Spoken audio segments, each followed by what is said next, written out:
जियो शेर हुआ शेर।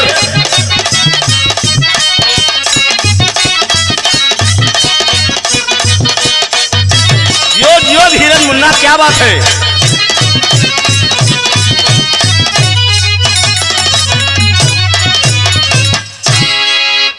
अच्छा मित्रों, काफी लोगों का फोन मोबाइल पे आता है कि भाई आप कोई सामाजिक कांड छोड़िए। आप लोगों की बेहतर मांग पे एक सामाजिक कांड आप लोगों के बीच में मैं प्रस्तुत करने जा रहा हूं। ये प्रयाग गंगा स्टूडियो के मालिक आशीष यादव और अंकित जी की देखरेख में बिरहा कमरे शीर्षक बा बहन बहन का प्यार उर्फ चाची चाचा गद्दार। कहानी कैसी है, पूरे परिवार के साथ बैठकर त्रिभुवननाथ यादव एंड पार्टी से गीत का आनंद उठाएंगे। आशा है, पूर्ण विश्वास है, कलेजा जरूर पसीज जाएगा। कहानी कैसी है, 4 लाइन भूमिका का लाइन ब धीरज मास्टर।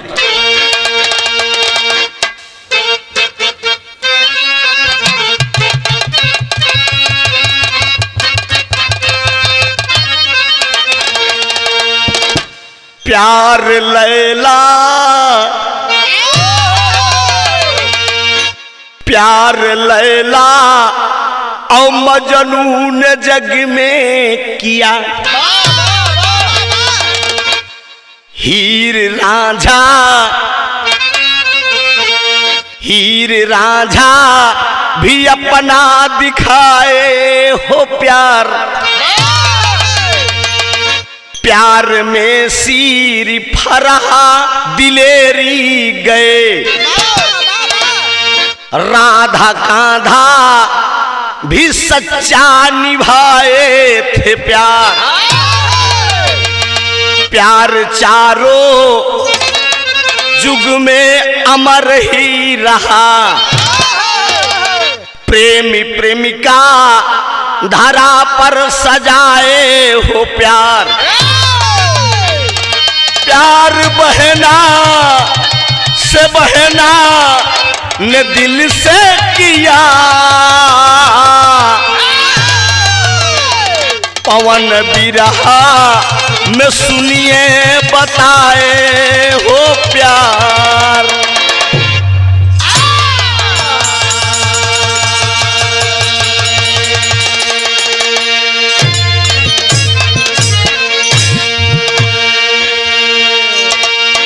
हमारे देश के महापुरुषों ने कहा है कि love is God, God is love, love is great. प्यार करना कोई पाप नहीं है। प्यार की वासना में प्यार को दूषित कर देना महापाप होता है। जरा गौर करेंगे, प्यार तो इस धरती पे बहुत आप लोगों ने देखा। अभी तो आप लोगों ने मर्द और नारी का प्यार सुना था। इस घटना में बहन बहन का प्यार मिलेगा आप लोगों को। जरा गौर करेंगे, एक थी गजल का लाइन हमारे धीरज मास्टर।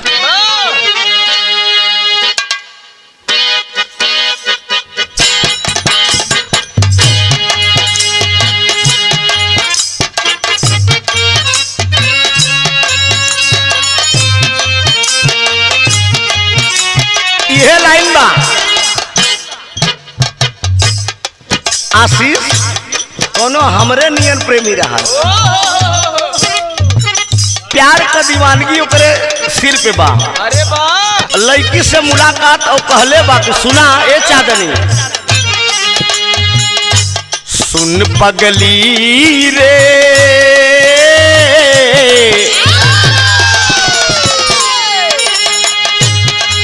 पगली रे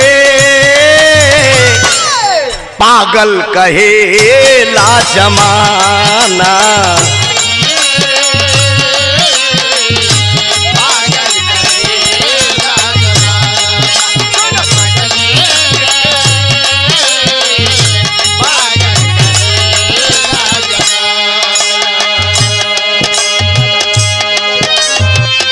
लगता कि मार जाई नाता जहर खाई। लोगवन के सुनी सुन के ताना। नाता जहर खाई लोगवन के सुनी। सोचता कि मार जाई नाता जहार लोगवन के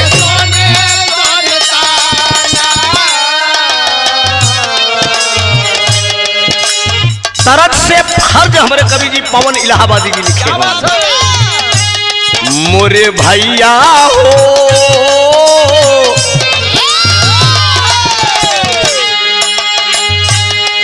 मोरे भैया हो बहना का प्यार सुहाना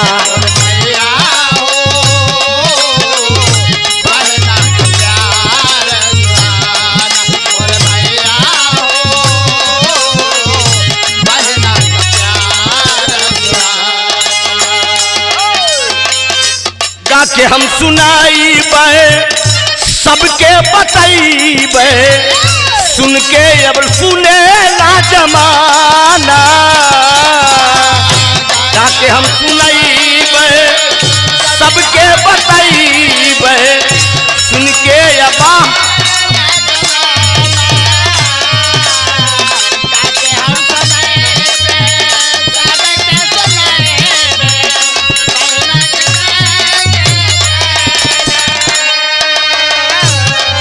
मोरे भैया हो बहना का प्यार सुहाना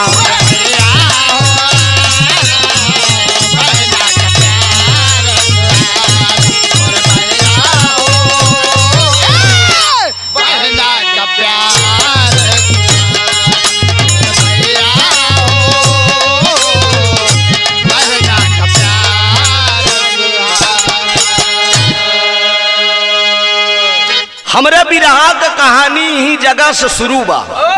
कहानी कब कई और कहाँ कई कहानी बा एकदम साफ साफ शीशा की नहीं कहानी झलकेगी।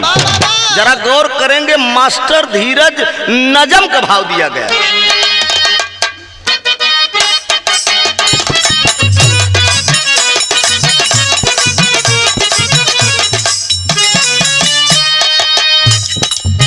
कहानी को शुरुआत बा।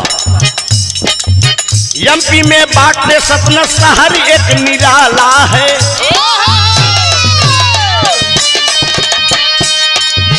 एमपी में बाटे सतना शहर एक निराला है। मोहन सोहन दो भाई जात के अब ग्वाला है।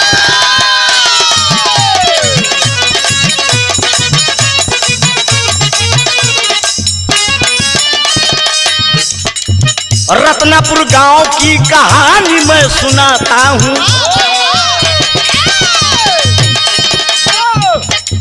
रत्नापुर गांव की कहानी मैं सुनाता हूँ। बात मिली पत्रिका से सही सही बताता हूँ।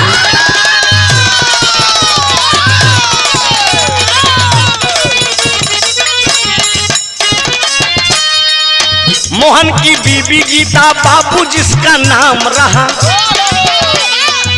मोहन की बीबी बाबू किसका जिसका नाम रहा। सोहन की बीबी बाबू सीता जिसका नाम रहा।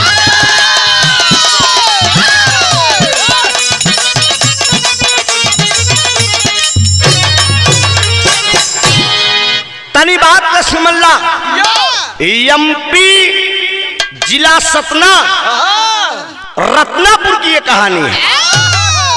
उसी गांव के अंदर पत्रिका में बताया गया मोहन सोहन दो भाई हैं। मोहन की बीबी का नाम गीता बताया गया। सोहन की बीबी का नाम सीता बताया गया। जरा गौर करेंगे बाबूजी, मोहन के पास भगवान का देन मालिक ने दो बेटी दिया है। एक बेटी का नाम नैना है, दूसरी बेटी का नाम मैना है। मालिक के देन बड़े भाई के पास दो बेटी है और छोटे वाले भाई जो सोहन है उसके पास दो बेटे हैं। जरा गौर करेंगे सोनू और मोनू। अभी बात नहीं छोड़ दा। रत्नापुर गांव के अंदर बड़ी खुशी खुशी बहुत ही गरीब परिवार है। गरीबी के चलते देखते देखते वो मोहन जो बड़ा वाला भाई है वो बॉम्बे निकल गया। जब बॉम्बे में जाता है तो वो कबाड़ी का कारोबार जब शुरू कर दिया तो थोड़ा से गरीबी धीरे धीरे मिटने लगी। जब गरीबी धीरे धीरे मिटने लगी, कमाई जोरों शोरों से जब बढ़ने लगी, मालिक का देन कभी कभी इंसान के ऊपर वो ऊपर वाला अजीबो गरीब परीक्षा लेता है। मोहन के एक घटना घटती है। घटना कौन घटती है? अचानक कारोबार ठीक ठाक चल रहा था, लेकिन मोहन को एक बीमारी होती है। बीमारी कौन सी होती है? ब्लड कैंसर की बीमारी होती है। अब ब्लड कैंसर की बीमारी होने के बाद मोहन डॉक्टर साहब के डिस्पेंसरी पे जाकर अपना इलाज करवाता है। ए बाबूजी, जब इलाज करवाता है लेकिन बीमारी कंट्रोल नहीं हुई।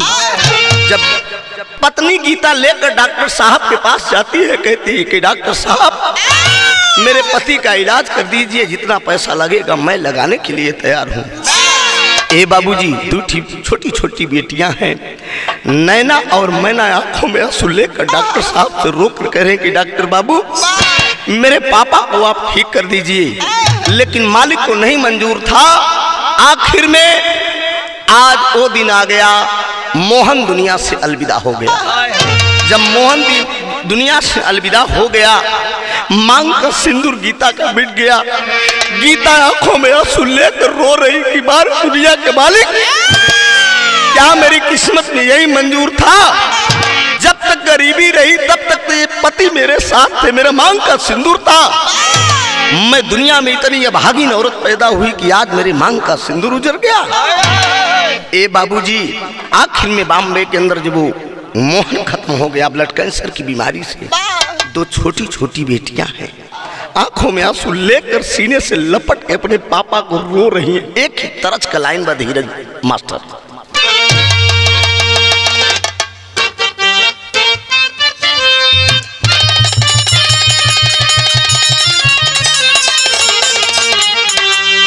यह तरज का लाइन बा।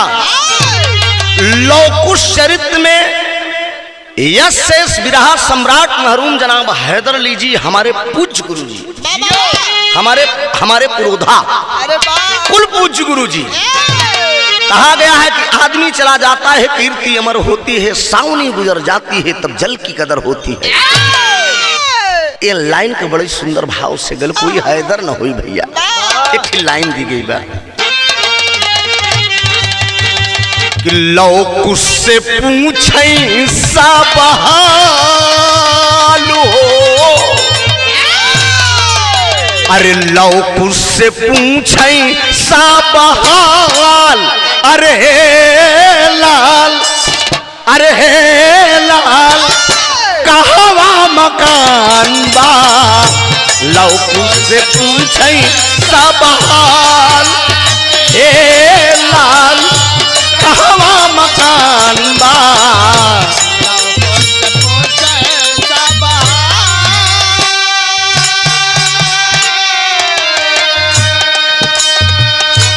गौर करेंगे बाबूजी, आज छोटी छोटी 10-10 साल की बेटियां हैं, 10-10, 12-12 साल की बेटियां हैं, लेकिन जब पापा दुनिया में नहीं रहे बाबूजी, आज छाती से लिपट कर दोनों बेटियां रो रही और पुकार करती कि पापा कौन टॉफी लाएगा, कौन बिस्कुट लाएगा, पापा कौन आपकी लाडली को प्यार दुलार देगा पापा। लेकिन बाबूजी, पापा तो अलविदा हो चुके हैं। आखिर में बेटियां क्या कहती हैं? नैना मैना रोवई आंसू ढारू हो, नैना मैना रोवई आंसू ढार, हमार पापा सपना हो गई ले। नैना मैना रोवई आंसू ढार, हमार पापा सपना हो गई ले।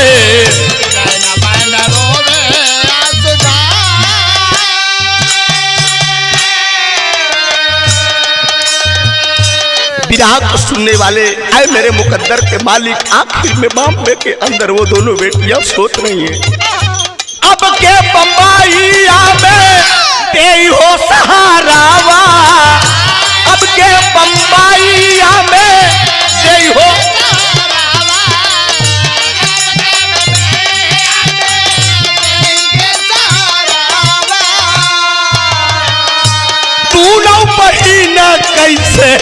करबै हम गुजरवा।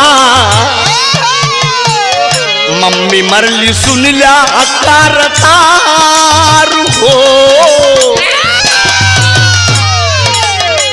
मम्मी मरली सुनला करतार। हमार पापा कहवा हो गईले, मम्मी मरली सुनला करतार। हमार पापा सपना हो गईले।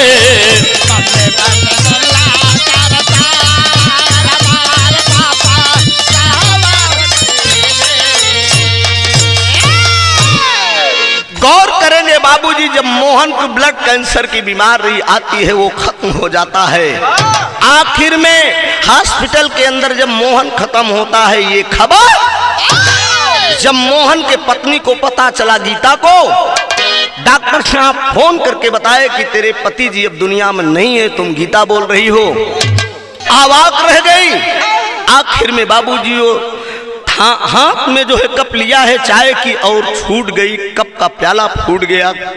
बाबूजी यही बात वो सोच रही है। आखिर में तुरंत उसको हार्ट आता है, हार्ट अटैक आया और वो भी गीता भी खत्म हो गई। छाती पीट पीट कर दोनों बेटियां रोने लगी बाबूजी। लेकिन जरा गौर करेंगे, ये खबर जब सोहन को मिलती है कि मेरे भाई और भाभी दोनों बॉम्बे के अंदर खत्म हो गए। आखिर में सोहन जाता है बाबूजी, अपने भाई का दाह संस्कार करता है, अपनी भाभी का दाह संस्कार करता है। दाह संस्कार करके दोनों बेटियों को, नैना और मैना को लिवा कर रत्नापुर गांव आता है। जब रत्नापुर गांव आता है, कुछ दिन के बाद समय का चक्र धीरे धीरे बीतता गया। उसके बाद एक दिन बाबूजी वो जो सोहन था अपनी पत्नी सीता से आपस में बात कर रहा है। उसकी पत्नी सीता कहती है सोहन से कि ये लड़कियां जो है सर का भार बन गई हैं। ये बताइए, अब धीरे धीरे ये बड़ी हो चुकी हैं, सयानी हो गई हैं, इनकी शादी करना है। सोहन कहता है कि क्या करूं, बगल के कमरे में दोनों प्राणी आपस में बात कर रहे हैं और ठीक बगल वाले कमरे में दोनों बहन लेटी हुई हैं और चाचा चाची की बात बाबूजी वो सुन रहे हैं। आखिर में वो सोहन कहता है सीता से कि सीता क्या करूं, तो वो सीता कहती है कि स्वामी न रहे बाज न बाजी, एक काम करिए, इन दोनों बच्चियों को जहर खिला दीजिए या धारदार ला के कोई हथियार दे दे, इनको काट डालो और काट डालो। जब ये दोनों खत्म हो जाएंगे, पूरी जजात का मालिक हमारे दोनों बेटे हो जाएंगे। दोनों बेटे सोनू और मोनू हो जाएंगे। आगे का रास्ता एकदम काटा साफ हो जाएगा। ये बात जब दोनों बेटियां सुन रही कि बात दुनिया के मालिक, आज भी ऐसे ऐसे दुनिया में लोग पड़े हैं, मेरे पिता दुनिया में नहीं है, मेरी माँ दुनिया में नहीं है। आखिर में धन के लिए, दौलत के लिए मेरे चाचा हम दोनों बहनें का कत्ल करना चाहते हैं और मेरी चाची स्वयं हम दोनों बहनें का कत्ल कराना चाहती है चाचा के हाथ से। तो तेरी का भाव है।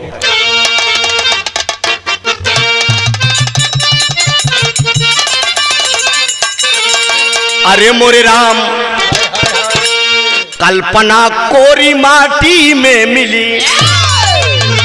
अरे मोरे राम, कल्पना ओ कल्पना कोरी माटी में मिली। कोमल कली काट संग कैसे पन्ही पानी। अरे हो काटी, अरे हो काटी, कोमल कली काट संग कैसे जीवन काटी। अरे हो काटी, अरे हो काटी, कल्पना कोरी माटी में मिली, कोमल कली काट संग कैसे जीवन काटी। यही बात वो सोच रही है बाबूजी। लेकिन एक दिन की बात है बाबूजी, जब दोनों बहन ये बात सुनती हैं कि मेरे चाचा मेरा कत्ल करना चाहते हैं, दोनों बहनों का, मेरी चाची स्वयं कत्ल करवाना चाहती है। आखिर में भोर में बाबूजी दोनों बहन उठती हैं और सब परिवार का पूरे लोग सो रहे हैं। चुप्पे से दोनों बहन उठती हैं, नैना और मैना दोनों बहन उठती हैं कि ए दीदी चलो कम से कम इससे बढ़िया है कहीं जिंदगी बिता लेंगे, मांग के चूल्हा चौका बर्तन करके जीवन बिता लेंगे। लेकिन अगर यहाँ रहेंगे तो हो सकता है ये चाची किसी न किसी दिन चाचा से हम लोगों का कत्ल करा सकती है। गौर करेंगे बाबूजी, दोनों बेटियां सज्ञान हो चुकी हैं। आखिर में वो चुप्पे निकल के भोर में सतना स्टेशन पे आती है। और जब सतना स्टेशन पे आती है तो ए बाबूजी, हमसे आपसे दुनिया के लोगों से बड़े बड़े सेठ साहूकार से बाबूजी वो भीख मांगने लगती हैं अपनी जीविका बिताने के लिए। यहाँ एक लाइन तर्ज भैया हो,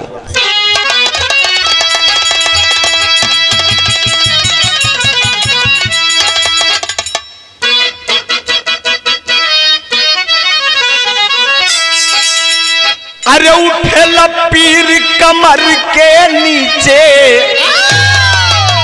हाय हाय, अरे उठे लपीर कमर के नीचे घायल कैले बा।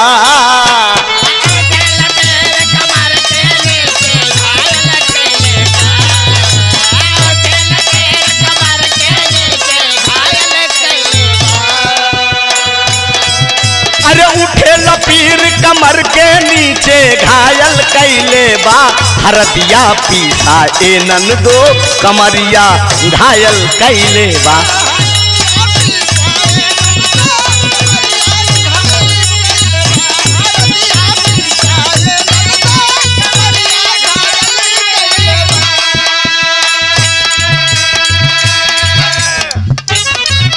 आखिर में भोर में दोनों बेटियां सतना स्टेशन पे आ जाती हैं।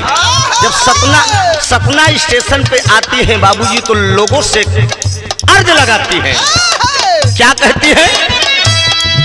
अरे भूख लगल बा बड़ी जोर से दुखरिया आइल बा।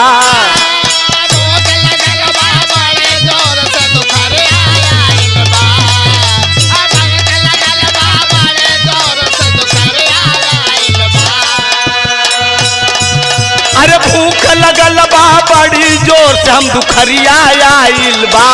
कुछ रुपया दैदा भैया हम भिखरिया आइल बा। कुछ रुपया दैदा भैया हम भिखरिया आइल।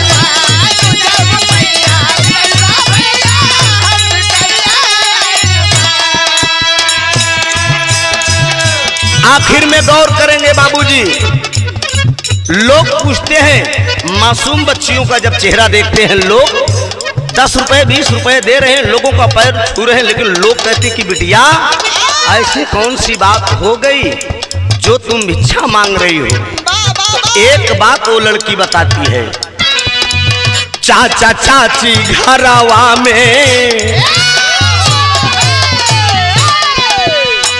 चाचा चाची घरवा में मार के निकारे।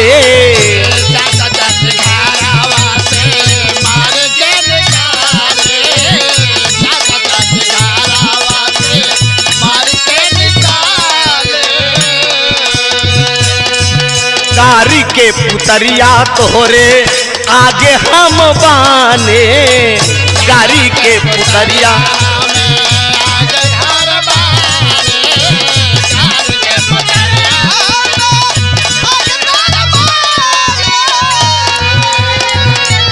भूख के मारे तड़पत बाटे भिखरिया आइल बा।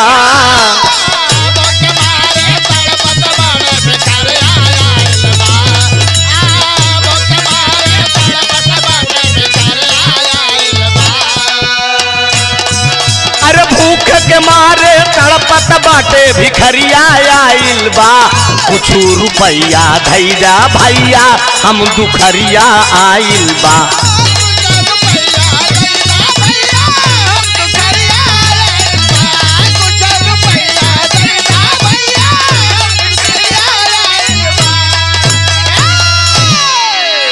गौर करेंगे बाबूजी, आखिर में सतना स्टेशन पर दोनों बहन भीख मांग रही हैं। इतने में ट्रेन आती है। जब ट्रेन आती है तो दोनों बहन ट्रेन पर चढ़ जाती हैं। और जब दोनों बहन ट्रेन पर चढ़ जाती हैं तो आखिर में उस डिब्बे पे, ट्रेन के डिब्बे पे चढ़कर भीख मांगना शुरू कर देती हैं। जब भीख मांगना शुरू कर देते हैं तो मालिक कर रहमो करम देखो। एक दोहा का भाव दिया गया है माता, दोनों बहनें ट्रेन के अंदर भिक्षा मांगती रोज, बिछड़ गई है नैना से मैना, बहुत लगैली खोज। आखिर में बाबूजी दोनों बहन ट्रेन पर भिक्षा मांग रही हैं और जब भिक्षा मांग रही हैं, भिक्षा मांगते मांगते दोनों बहन एक दूसरे से जुदा हो जाती है, छूट जाता है। दोनों बहनों का साथ जब छूट जाता है तो बाबूजी नैना जो है वो कहां पर पहुंचती है? यहां भाव दिया बा, तरज कराएंगे।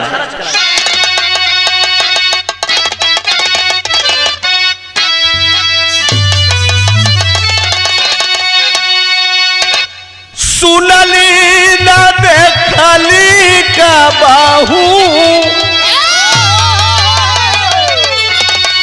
सुनली न देखली का बाहू, अरे ससुरा के नाम हो की, अरे सुनली न देखली का बाहू,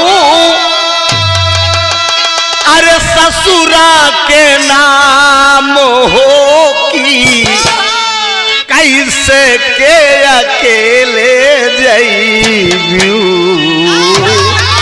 अरे कैसे के अकेले जइबू, पियवा के गाँव हो की, कैसे के अकेले जइबू, पियवा के गाँव हो की,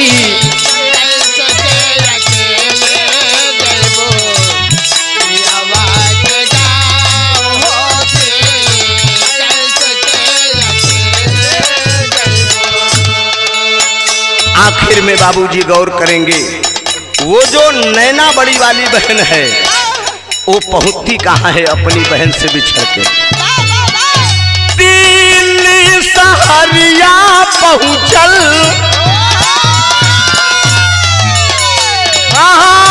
दिल्ली सहरिया पहुंचल, नैना श्रीमान हो की, सेठ जी भेटाई गईले, सेठ जी भेटाई गईले, ले गईले गाँव हो की, सेठ जी भेटाई गईले,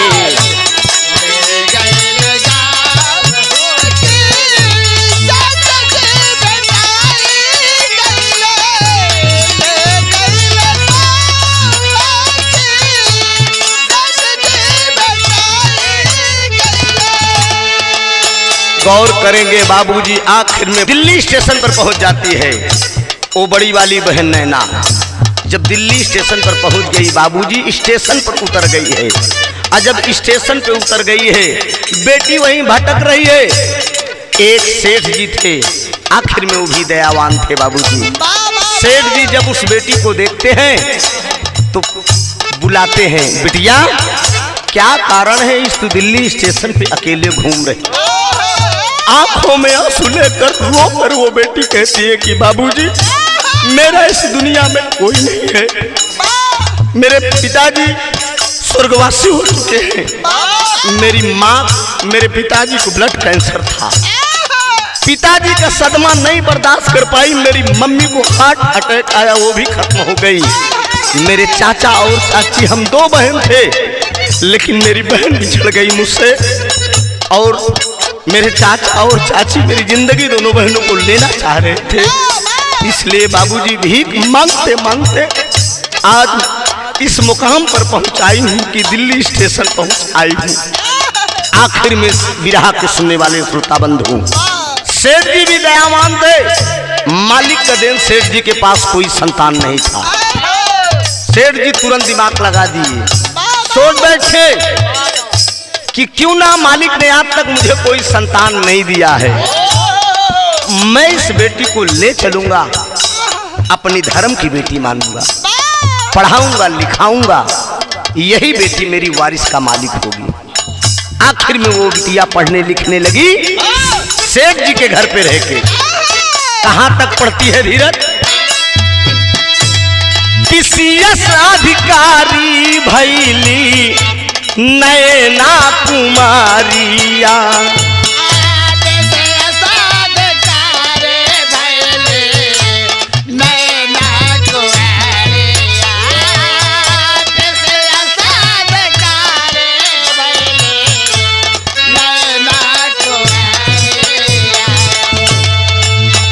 आखिर में पढ़ने लिखने लगी बाबूजी। वो पीसीएस अधिकारी बन जाती है दिल्ली के अंदर। सेठ जी की बेटी नैना, और जब पीसीएस अधिकारी बन जाती है तो सेठ जी विचार करते हैं मेरी बेटी पीसीएस अधिकारी बन गई है, इसका रिश्ता ऐसा भी होना चाहिए। रिश्ता किससे होता है? आईएएस राजू यादव के बनली गुजरिया,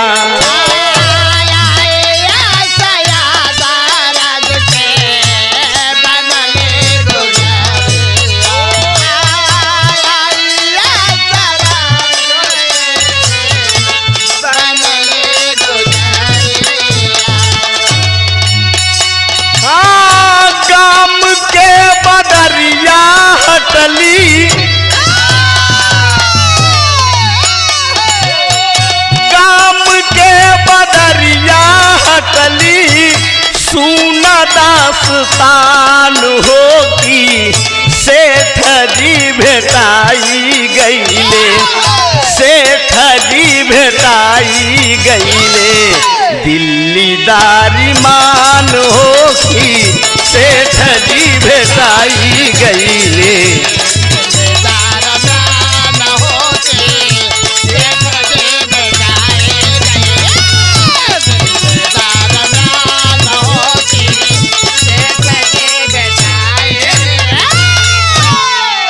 कहानी को जरा समझ लें बाबूजी, कहानी कहां से कहां पहुंची है।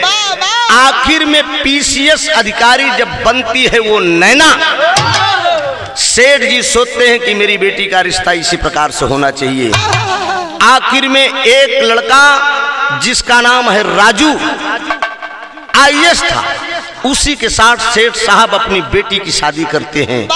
धीरे धीरे खुशी का माहौल आ गया। जब खुशी का माहौल आया, आखिर में जिंदगी खुशी खुशी बीतने लगी। ए बाबूजी, राजू के प्रेम व्यवहार से और नैना के प्रेम व्यवहार से, दोनों लोगन के प्रेम के कारण एक लड़की का जन्म होता है। जब एक संतान मालिक दे दिया, नैना एक दिन अपने पति राजू से कहती है कि स्वामी, बेटी पैदा हुई है, हम ये सोच रहे हैं क्यों ना बॉम्बे चल के बंबा देवी का दर्शन कर आए। आखिर में अपनी निजी वाहन से दोनों प्राणी राजू और नैना इधर बाबूजी माँ बंबा देवी का दर्शन करने के लिए रवानगी लेते हैं। और जब रवानगी लेते हैं, अपनी मासूम बेटी को भी साथ में लिए हैं। अब ये बात नहीं छोड़ दीजिए, ये नैना की कहानी हो गई। लेकिन नैना बहुत परेशान है कि ना जाने मैं बहुत खोज किया, लेकिन मेरी मैना से मुलाकात नहीं। अब बाबूजी जरा गौर करेंगे, मैना कहाँ पहुंच चुकी है और मालिक किस मोड़ पर मैना को आज पहुंचा दिए हैं। लेकिन जब ये दोनों प्राणी बच्ची सहित रवानगी लेते हैं तो होता क्या है, आखिर में मालिक का देन देखे एक अजीब परीक्षा ऊपर वाला लेता है। जब रवानगी दोनों प्राणी ले लिए अपने निजी वाहन से बाबूजी, यहाँ धीरज मास्टर की तरज का भाव हुआ।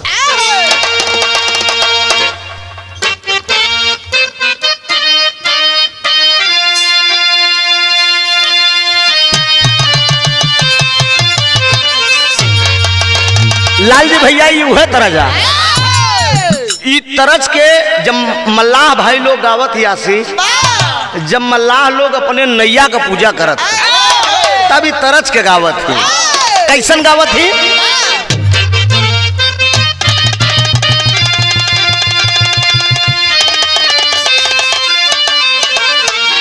तो होके चढ़ाऊ पे मई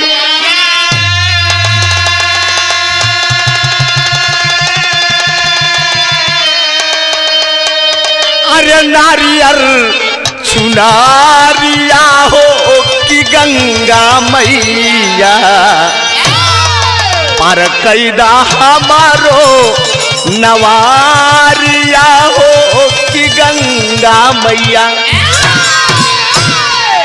ए बाबूजी, राजू और नैना और मासूम बेटी तीनों लोग अपनी निजी वाहन से जब माँ बम्बा देवी का दर्शन करने के लिए दिल्ली से बॉम्बे के लिए रवानगी लेते हैं। जब बॉम्बे के अंदर पहुंचते हैं, ऊपर वाले की मर्जी थी, एक घटना घटती है बाबूजी। घटना कौन सी घटती है? बॉम्बे दारी मनवा आईली, अरे बॉम्बे दारी मनवा आईली, अरे नैना करीनावा हो घटनावा घटले, बॉम्बे दारी मनावा नैना करीनावा हो।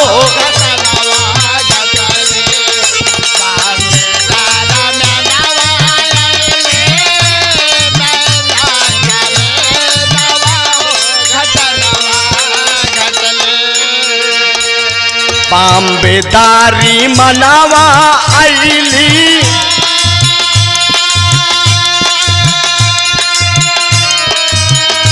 बॉम्बे दारी मनावा आईली, नायना करीनवा हो घटनवा घटली, बम्बा देवी के कारैदा रसानवा हो घटनवा घटली।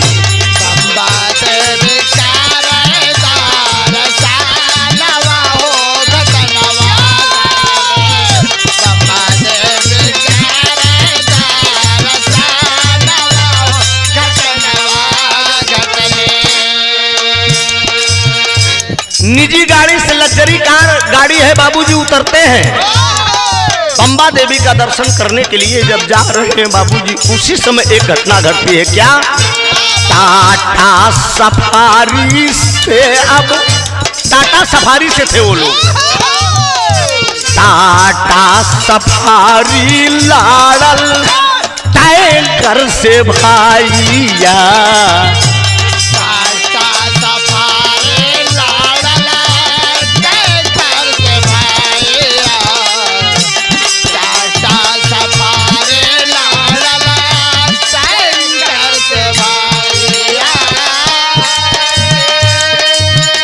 बाचल प्राणी बिटिया सुनिला, बाचल प्राणी बिटिया सुनिला, बिगड़ल समाइया,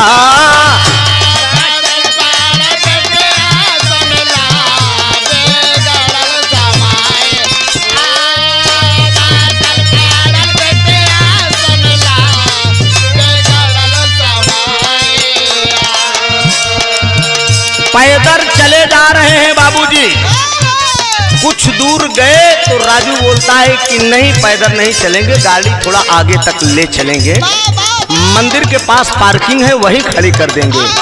लौट कर आते हैं बाबूजी, फिर गाड़ी टाटा सफारी में बैठ जाते हैं। अब बाबूजी बैठ कर यूं ही गाड़ी ड्राइवर आगे बढ़ाता है तो होता क्या है बाबूजी, एक टैंकर आ रहा था।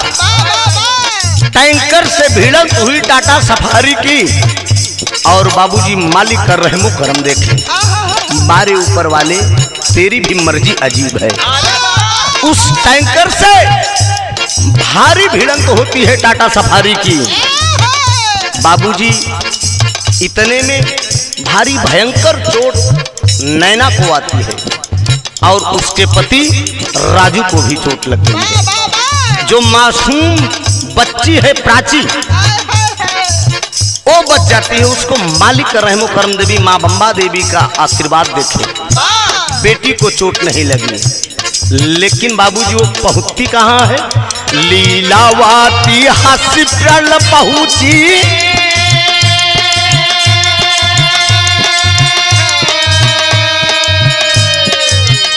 लीलावती हॉस्पिटल गईले, सुनिला ते ही छानवा हो घटनवा घटली, बम्बा देवी के कहा रईदा रसानवा हो घटनवा घटली, बम्बा देवी के कहा रईदा रसानवा हो घटनवा।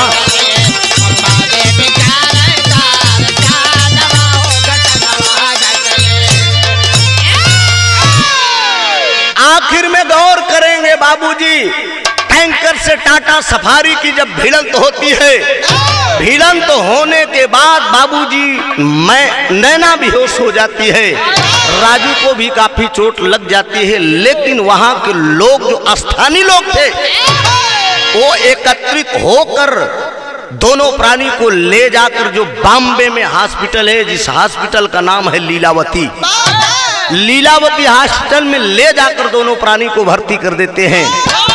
नर्स लोग आकर तमाम दवा इलाज करना शुरू कर दिए। डॉक्टर साहब आकर चेक किए। जब नैना को चेक किए बाबूजी, तो डॉक्टर साहब बता दिए कि किडनी फेल हो चुकी है, इसकी आंख खराब हो चुकी है, अगर दूसरी आंख दूसरी किडनी अगर मिल जाती, इसके गुर्दे भी निकल चुके हैं, हो सकता है इस लड़की का प्राण पखेरु बच जाए। आखिर में गौर करेंगे बाबूजी, मालिक का रहमो करम देखें, ये नैना के साथ ये घटना घटी है। लेकिन आज जो उसकी दूसरी बहन है जिसका नाम मैना है, वो मैना उसी लीलावती हॉस्पिटल के अंदर नर्स है। वो जब नैना को देखती है तो पहचान जाती है कि हो न हो इस औरत का मेरा कोई जन्मों का नाता है। आखिर में दुनिया के मालिक की आवाज आई, माँ बम्बा देवी की आवाज आई कि बेटी, ये लड़की जो आई है वो कोई और नहीं हो, यही तेरी बहन है। आखिर में चर्चा का विषय बन गया कि 24 घंटा के अंदर किडनी अगर आंख इस लड़की को कोई देने के लिए अगर तैयार हो जाता तो इसकी जिंदगी बच जाएगी। कोई देने के लिए तैयार नहीं हुआ। वो जो नर्स थी मैना डॉक्टर साहब के चैम्बर में गई है और कहती कि सर, जो वो पेशेंट है नैना आईएस, उसकी प्राण पखेरु के लिए कुछ जो भी मेरे बदन से लेना हो ले लीजिए साहब। डॉक्टर साहब निहारने लगे कि मैना तुम बोल रही हो?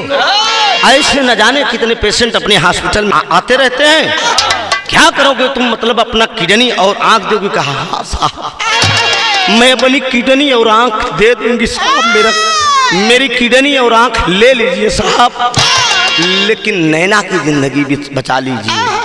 गौर करेंगे बाबूजी, आखिर में निकाल कर डॉक्टर साहब उस मैना की किडनी और आंख नैना के बदन में फिट कर दिया। और जब फिट कर दिया बाबूजी, नकली आंख लगवाती है और बाबूजी जब वो ठीक हो जाती है, नैना हॉस्पिटल में जब सही स्वस्थ हो जाती है, उसकी याददाश्त जब वापस आ जाती है, वो तमाम डॉक्टरों के स्टाफों से पूछ रही है कि अरे मैं तो बम्बा देवी का दर्शन करने के लिए आई थी, लेकिन मैं यहाँ पर कैसे पहुंचा? तब विदेशिया का भाव बा।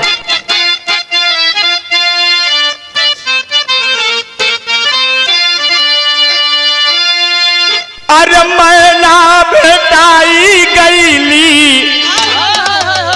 नैना के जब बाबू,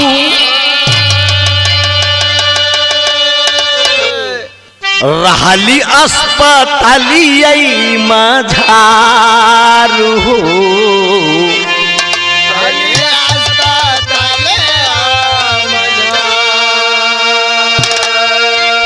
ब्लड गुर्दा खिया जब नैना कदिहाली,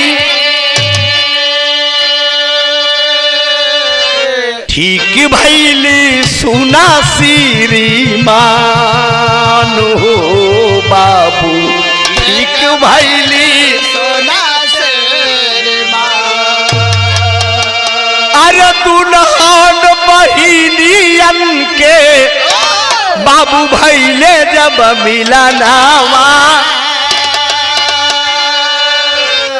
किस्मत का खेला श्रीमान हो बाबू, किस्मत का खेला श्रीमान।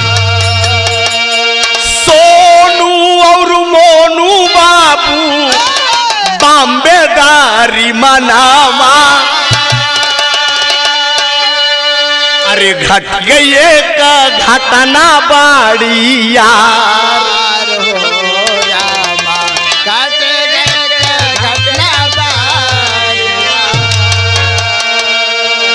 आखिर में गौर करेंगे बाबूजी।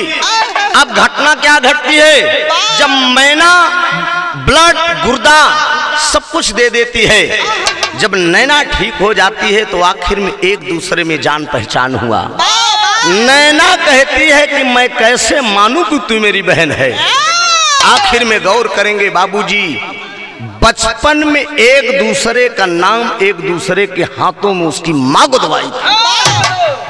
मैना का नाम नैना के हाथ में और नैना का नाम मैना को हाथ में, एक दूसरे का नाम हाथों में गुदवाई है। जब वो दोनों बहन देखती हैं तो पहचान जाती हैं कि हम दोनों सगी बहन।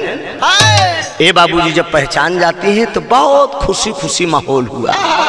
लेकिन अभी बात यहीं छोड़ दे, ले चलते हैं आप लोग को वहां उसी बॉम्बे के अंदर जो उसके चाचा थे सोहन।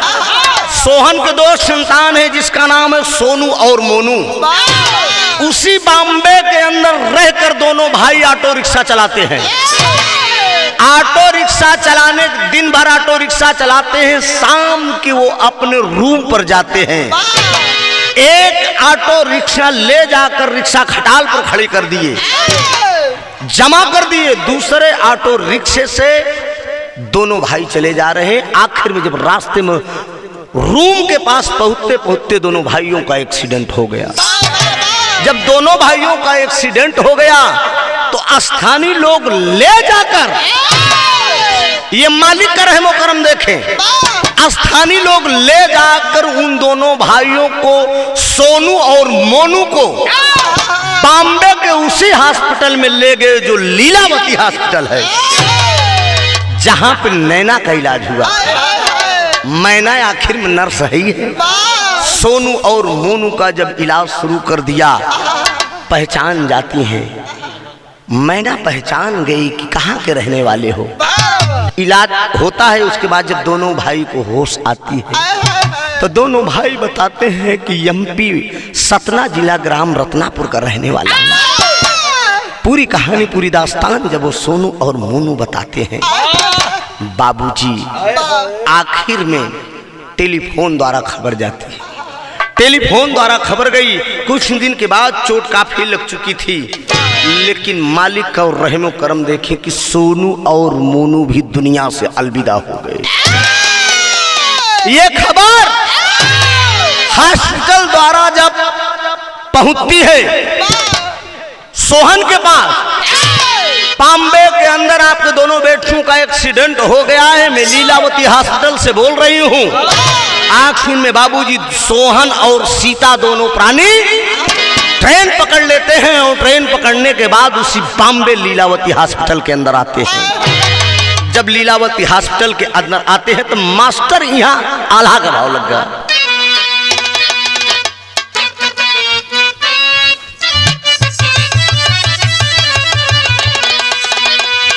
अरे चाचा चाची आए सुना, अरे चाचा चाची आए सुना, बॉम्बे अस्पताल आए भैया।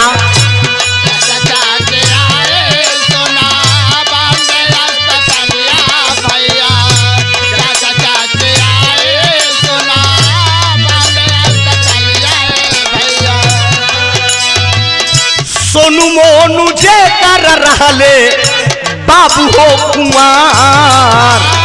सलमान जे कर रहले बाबू कुआर। नैना और मैना के जब देखले समन्वय पंचौ, नैना यो मैना देखले समन्वय पंचो। नैना यो मैना के जब देखले समन्वय पंचो। होई को बेहोश गिरे, होई के बेहोश गिरे सुनला श्रीमान। होई के बेहोश गिरे सुनला श्रीमान। जनवा निकारी गईले याही धारती पे भैया। जनवान कारे गईले यही धरती पे भैया। जनवान कारे गईले यही धरती पे भैया। सथवा में चाची रहलिन आंसुआ के गार।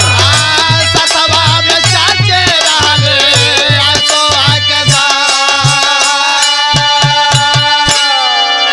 गौर करेंगे बाबूजी, जब नैना और मैना को देखने हैं और दोनों बेटे खत्म हो गए, पहचान जाता है वो सोहन और उसकी बीबी सीता। देखते ही सोहन को जब पहचान गई तो मैना कहती है कि चाचा पहचान रहे हो, पहचान रहे हो मैं कौन नर्स हूँ। आखिर में गौर करेंगे बाबूजी, जब उसके पिताजी पहुंचे तब तक दोनों मासूम बेटे जिंदा थे। लेकिन बाबूजी जब मैना को वो देखता है, सोहन जब मैना को देखा बाबूजी, उसको हार्ट अटैक आता है। तुरंत सोहन जमी पे गिरता है और खत्म हो गया। सोच बैठा कि अरे यार मैं तो इसको मारने का प्लान किया था, लेकिन ये लड़की जिंदा है। लेकिन इलाज होने लगी, लेकिन बाबूजी वो भी नहीं बची, सीता भी मर गई। वो भी सदमा नहीं बर्दाश्त कर पाई। लेकिन इतने में बाबूजी इलाज होने लगा, लेकिन सोनू और मोनू को भी कोई बचा, इसलिए इसकी सर में चोट काफी आ चुकी थी। गाने का हमारे शीर्षक था बहन बहन का प्यार उर्फ चाची चाचा गद्दार। गौर करेंगे बाबूजी, ना इस मेरे बिरहे में एक मर्डर मिला, ना ही कोई हत्या मिली, ना ही कोई बलात्कार मिला।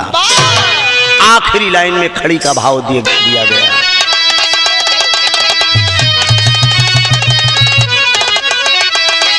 अरे जन्म लेके दुनिया में, जन्म लेके दुनिया में कर्म अच्छा कैली, नैना मैना के कहानियां हमारा भाईली, नैना मैना के कहानियां हमारा भाईली।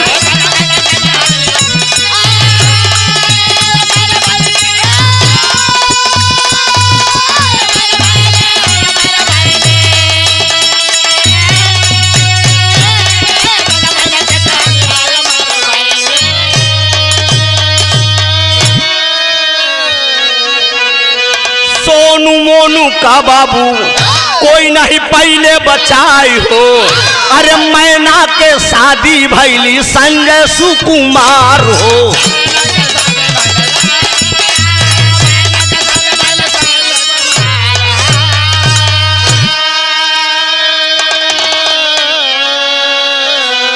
अरे नेक नियत से मंजिल, अरे नेक नियत से मंजिल इधरा पे पैली, नैना मैना के कहानियां बाबू अमर भैली।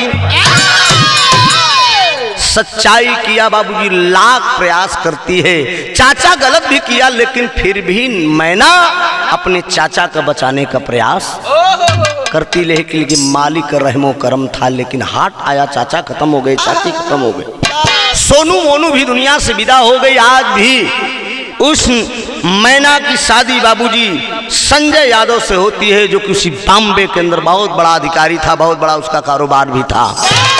आज भी बॉम्बे में लीलावती हॉस्पिटल में वो मैना एक नर्स के रूप में आज भी वो काम कर रही है। आखिर में बाबूजी जो जैसा करेगा उसके साथ तो वैसा ही व्यवहार होगा। गीत सुनकर आप लोग लाइव कमेंट करिएगा। बिरहा संसार चैनल पर यह गीत हमारा जाएगा।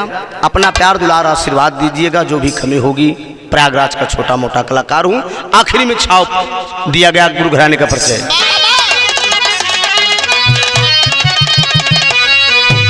स्वामी गीतानंद भय भुल्लुर तय दिए को तारी। राम आधार हैदर अली जुगनू गुरु अनिल की बाबली।